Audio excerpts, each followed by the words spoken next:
Good morning, Ian Crouch with your 8:30 Hunter News update. A former Newcastle man has been charged over the alleged one-punch assault of former professional surfer Chris Davidson. Emergency services found the 45-year-old unconscious outside the Southwest Rocks Country Club on Saturday night. He was taken to Kempsey Hospital but died a short time later. Police later arrested 42-year-old Grant Coleman, who's the brother of New South Wales Waratahs coach Darren, at a home in Southwest Rocks. He's been charged with assault causing death and remains in custody.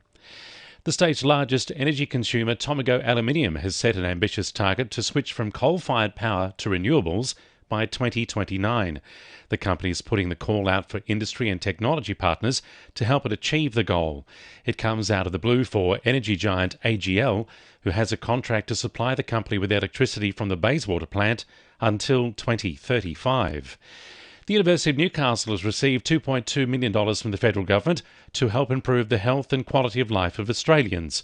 The funds will be split between three groups to support research into aged care depression, reducing childhood obesity and cardiovascular disease and cancer.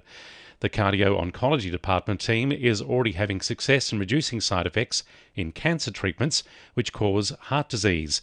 Associate Professor Aaron Svedlov says the funding has helped upscale their program. There is still some basic research that needs to be completed, but the clinical trials are not far away. We have already started discussions with our industry partners about potentially starting some pilot clinical trials as early as next year. And that would have potential to impact the lives of tens of millions of people worldwide. Newcastle Council is taking steps to get ahead of the expected take-up of electric vehicles by looking at future infrastructure needs. Council already requires developers to install EV charging facilities in new developments across the LGA. A proposal to go before Council tomorrow night is looking at ways to provide EV charging facilities to people who park on the streets. Councils in other areas are considering EV charging off power poles. Beaches from Tea Gardens to Catherine Hill Bay have welcomed back the red and yellow flags and weekend beach patrols. Hunter surf lifesavers are expecting the warmer weather to draw in big numbers to the beach and are encouraging locals and visitors to take care on the water.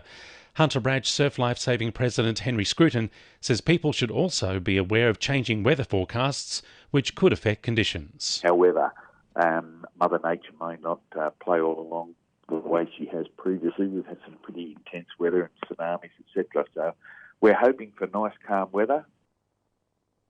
Hunter hospitality operators can now get a helping hand to expand their outdoor dining capabilities from the state government.